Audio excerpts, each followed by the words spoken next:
Over a year ago, I did a video that briefly touched on the brilliance of Fantastic Mr. Fox, and you can find a link in the description in case you're curious, where I noted that perhaps one day I would dedicate an entire video to it.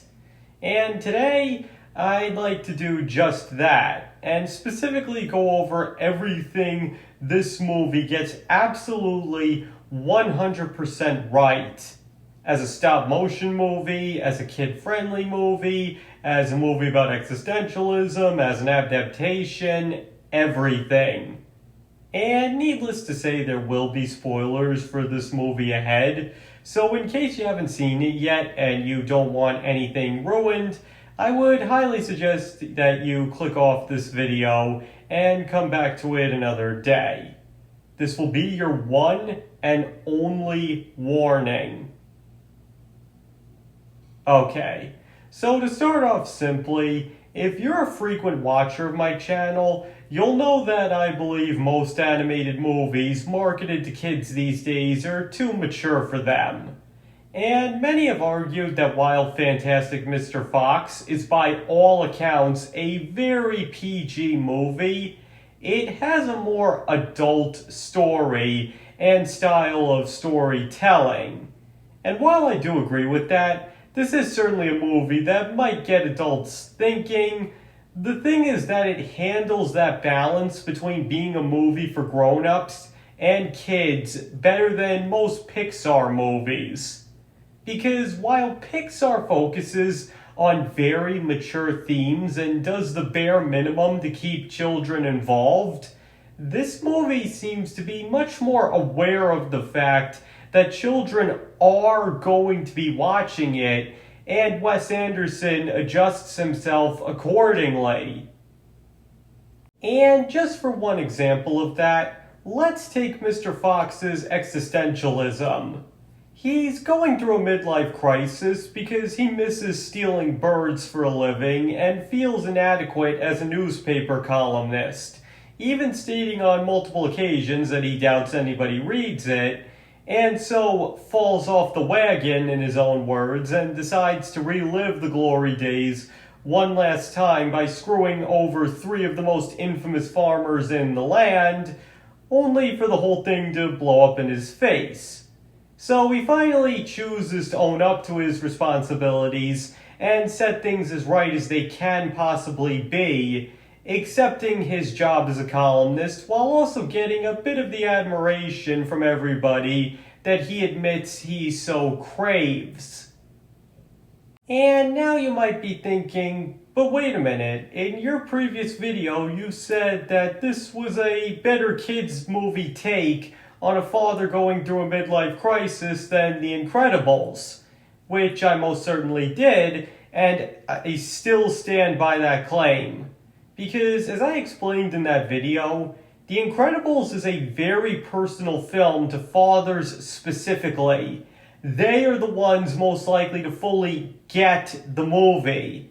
In the case of Fantastic Mr. Fox, however, it's much more universal. Mr. Fox longs for a chicken in his teeth, and yet anybody can relate to him. Anybody who feels unfulfilled, like something is missing in their life, or that their best days are behind them, can relate to his character, and that includes children. His crisis is presented as blunt enough so that they'll understand what he's feeling and why he does what he does.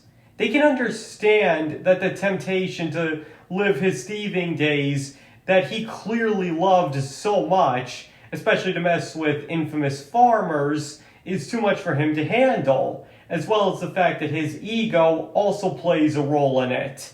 Again, it's presented on screen so well that children, in their own way, might find themselves relating to him.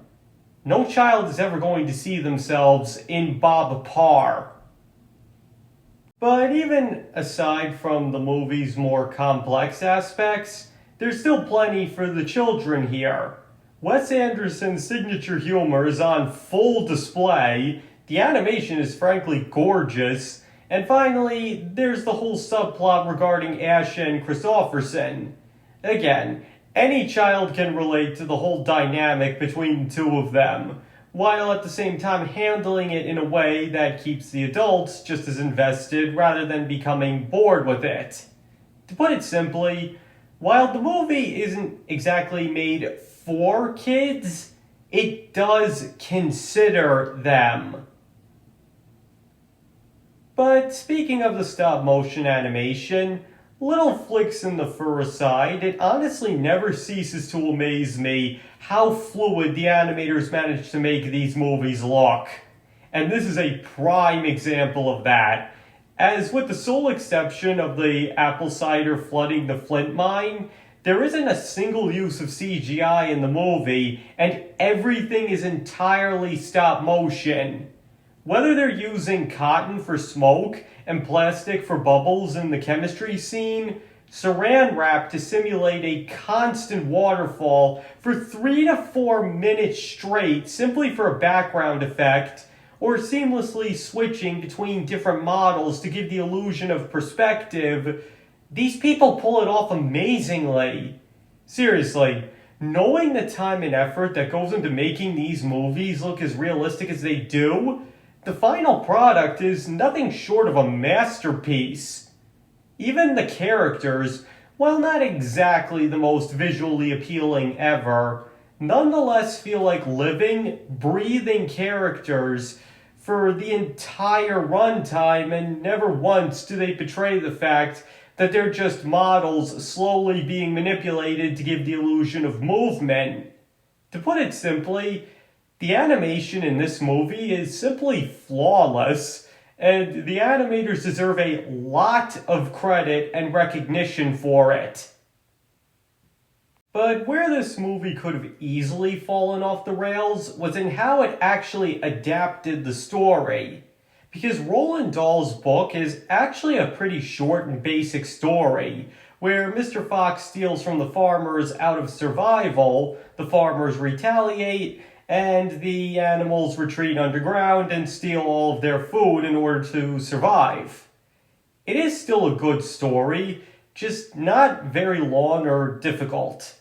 So it was basically a foregone conclusion that Wes Anderson was going to have to make a few changes in order to make the story longer, and despite it actually being a pretty loose adaptation when all is said and done, it actually stays very true to the spirit of Roald Dahl.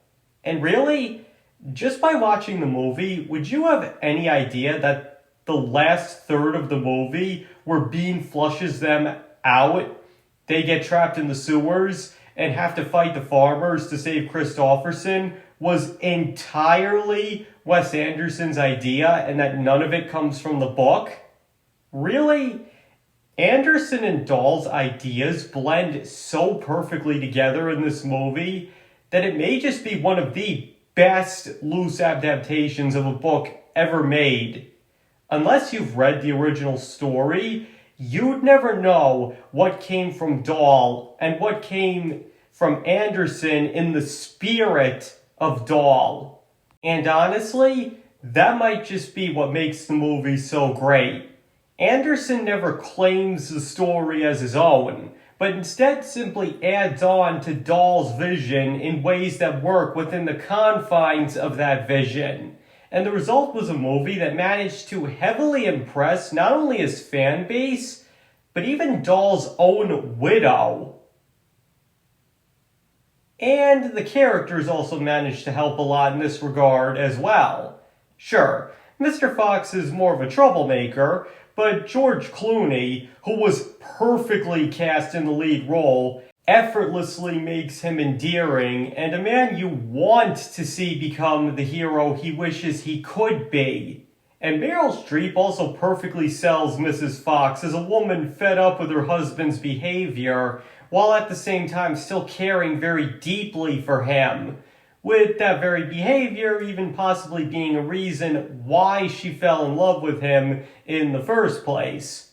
Just look at the contrast between when she yells at him that he's going to get them all killed, to when he tells her that he's going to give himself up to the farmers. Anybody with troublesome loved ones can easily relate to her. Because when she says she shouldn't have married him, you can tell that she means it, but at the same time doesn't regret it either. And I also never pictured her screaming, "Contact!" so effectively.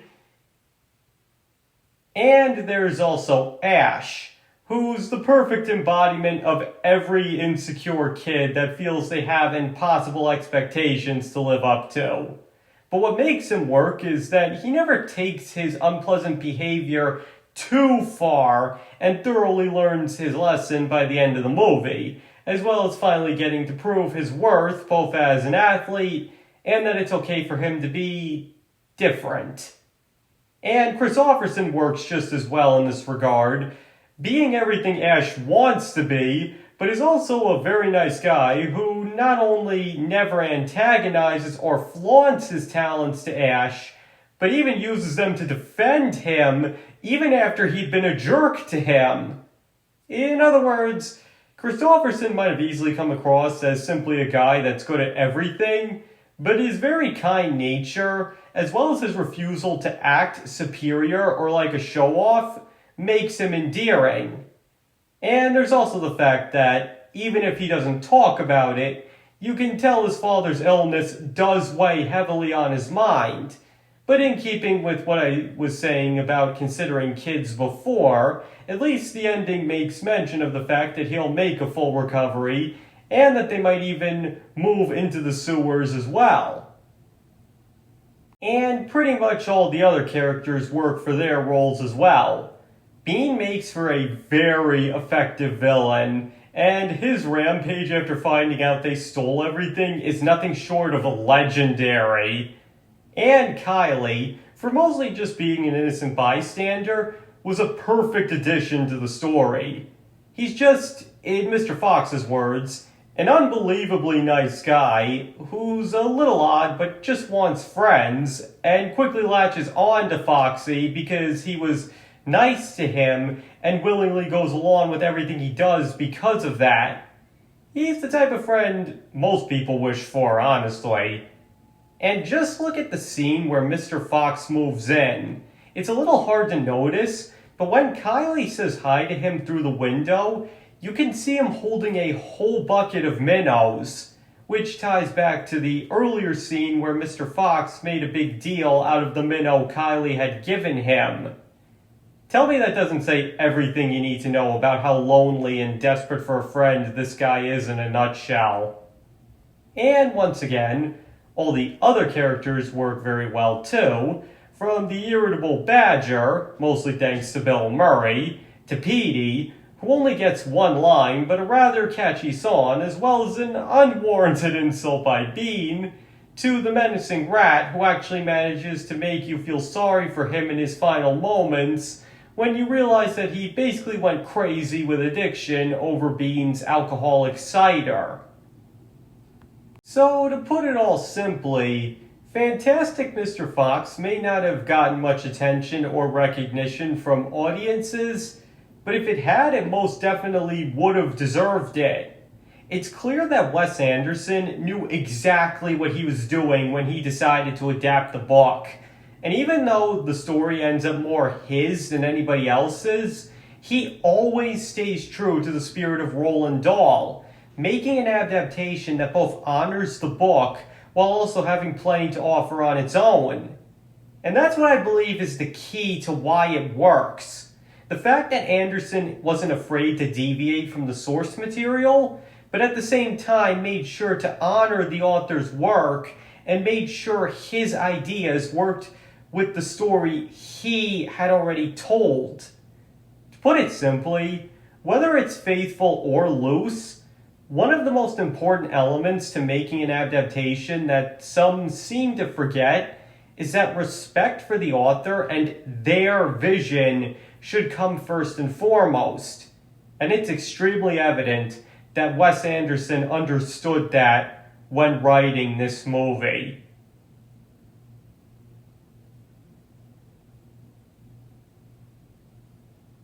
Okay, that's all I have to say on that.